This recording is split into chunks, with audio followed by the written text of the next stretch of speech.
ప్రస్తుతం తెలంగాణలో కాంగ్రెస్ అధికారంలో ఉంది. బీఆర్ఎస్ గ్రామీణ స్థాయిలో బలంగా ఉంది. కాబట్టి ఒక్క మోదీ పర్యటనతో రాజకీయ మార్పు రావడం కష్టం. కానీ దక్షిణాదిలో రెండో బలమైన స్టేట్గా తెలంగాణను తయారు చేయాలని చూస్తోంది బీజేపీ. రానున్న రోజుల్లో హిందుత్వతో పాటు ప్రాంతీయ రాజకీయాలు పెరగొచ్చు. ఐడియాలజికల్ ఫైట్ తప్పదు అంటున్నారు విశ్లేషకులు.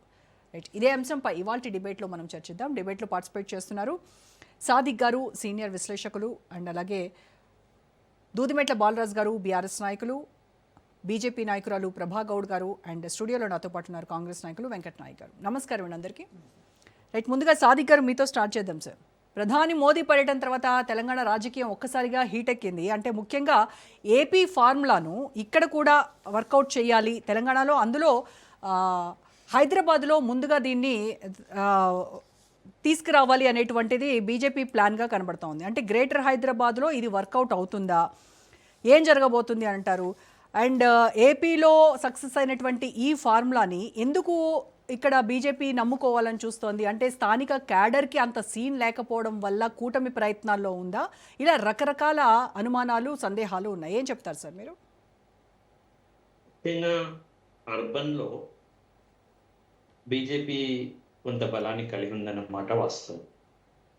అంటే ఇప్పుడు జిహెచ్ఎంసీ ఎన్నికల లోపల బీజేపీ తన ఆధిక్యతను, తన బలాన్ని చూపించగలుగుతుంది. కానీ గ్రామీణ స్థాయిలో మీరు అన్నట్లు కన్స్ట్రక్టివ్గా, నిర్మాణాత్మకంగా లేదన్నది నిజం. గ్రామీణ స్థాయిలో కాంగ్రెస్ అధికారం వచ్చిన తర్వాత మరింత పుంజుకొని, తర్వాత బీఆర్ఎస్ గ్రామీణ స్థాయిలో నిర్మాణాత్మకంగా ఉన్నాయి. కానీ బీజేపీ అంత నిర్మాణాత్మకంగా లేదు అనేది నిజం. కానీ ఇంత నిర్మాణాత్మకంగా లేకున్నా కూడా బీజేపీ గతంలో పార్లమెంట్లో 8 స్థానాలను ఎలా కైవసం చేసుకున్నది అనేది ఒక పెద్ద ప్రశ్న. ఆ ప్రశ్నకి సమాధానంగా ఏమొచ్చిందంటే, బీఆర్ఎస్ వాళ్ళు చేతులు లేపెట్టేశారు కాబట్టి 8 సీట్లను కైవసం చేసుకోగలిగింది. ఒక్క సీటు కూడా లేకుండా బీఆర్ఎస్ తనకు తాను వెనక్కిపోయింది కాబట్టే బీజేపీ ముందుకు వచ్చింది అనేది ఒక విశ్లేషణ. సరే, ఏది ఏమైనప్పటికీ ఈ సమావేశం ద్వారా వాళ్ళు ఇవ్వదలసిన మెసేజ్ ఏంటంటే, ఇచ్చిన మెసేజ్ ఏంటంటే 2 విషయాలు ముఖ్యంగా ఇచ్చారు. ఒకటి, మేము తెలంగాణకు నిధులు ఇవ్వట్లేదు అని ఏదైతే మమ్మల్ని బదనాం చేస్తున్నారో అది నిజం కాదు అని చెప్పే ప్రయత్నం ఒకటి చేస్తారు. రెండో విషయం ఏమని చెప్పదలుచుకున్నారు, మేము ఇంకా ఆంధ్రాతో కలిసి ఉన్నాము, తెలంగాణలో కూడా ఆంధ్రా నమూనాను తీసుకొస్తాం, ఆంధ్రా నాయకులను హైదరాబాద్లో కలుసుకోవడంలో విశేషం ఉంది. అంటే జనసేనకు కొద్దో గొప్ప ఉన్న తెలంగాణని తర్వాత టీడీపీకి కొద్దో గొప్ప స్థానం ఉన్నటువంటి తెలంగాణలో మళ్ళీ వీళ్ళు ఒక ప్రయత్నం చేయాలనుకుంటున్నారు కానీ సాధ్యం. అయితే చివరికి ఏం జరుగుతుంది, కాంగ్రెస్ వాళ్ళు ఇట్లాగే చేసుకుంటూ పోతే, కాంగ్రెస్ పాలనలో కనుక మార్పు రాకపోతే, కాంగ్రెస్ పాలనలో మార్పు కొంత రావాల్సిన అవసరం ఉందని మేమందరం అనుకుంటున్నాం, మనమంతా అనుకుంటున్నాం.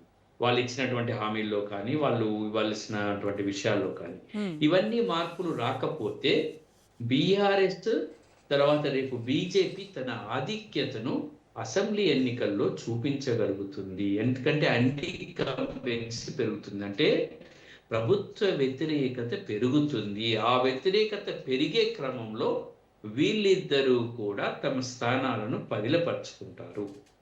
పదిలపరుచుకున్న వీళ్ళిద్దరి స్థానాలు రేపు గేమ్ చేంజర్గా, నెంబర్ చేంజ్గా అవసరమైతే బీఆర్ఎస్కి బీజేపీ వాళ్ళు సపోర్ట్ చేసి ఒక ప్రభుత్వాన్ని నిలబెట్టగలుగుతారు. అంటే ఇది ప్రీ అలయన్స్ ఉంటుందా సార్? పోస్ట్ అలయన్స్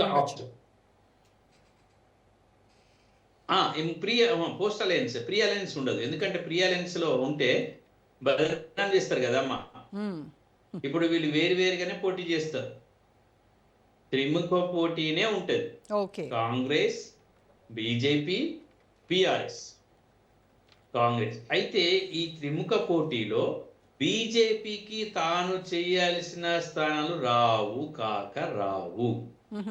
బీజేపీ తన స్వతహాగా ఇంకా తెలంగాణలో ఏర్పాటు చేసేటువంటి శక్తి సామర్థ్యాలను పుంజుకోలేదు.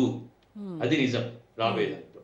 అప్పుడు ఏం చేస్తుంది బీజేపీ మరింత గట్టిపడడం కొరకు అప్పుడు ప్రభుత్వంలో ఉన్న ప్రభుత్వ స్థాపనకు అవసరమయ్యేటువంటి ప్రభుత్వాన్ని ఏర్పాటు చేయడానికి తన మద్దతుతో ఒక ప్రభుత్వాన్ని ఏర్పాటు చేసేంత సీట్లు రావచ్చు. ఓకే. కానీ తనంతట తానుగా ప్రభుత్వం ఏర్పాటు చేసే సీట్లు రావు. ఇకపోతే కాంగ్రెస్ బీఆర్ఎస్ మధ్య ఎక్కువ పోటీ ఉంటది, అది నిజం. కాబట్టి బీఆర్ఎస్ కాంగ్రెస్ గట్టి పోటీ ఇస్తే, గట్టి పోటీ ఇవ్వగలిగితే, ఇవ్వడం సాధ్యమైంది కాదు ఇప్పుడు వీళ్ళ పాలన చూస్తున్నప్పుడు. ఇప్పుడే ప్రజా వ్యతిరేకత పెరిగిపోయింది, కాంగ్రెస్ మీద వ్యతిరేకత చాలా స్పష్టంగా కనిపిస్తుంది. ఆ వ్యతిరేకతని 2.5 సంవత్సరాల్లో పెంచి పోషించుకుంటారో తగ్గించుకుంటారో we have to wait and see. ఆ పరిస్థితుల్లో బీజేపీ అండ్ బీఆర్ఎస్ కలిసి ఒక సంకీర్ణ ప్రభుత్వాన్ని ముందుకు తీసుకొచ్చే అవకాశాలు కనిపిస్తుంది.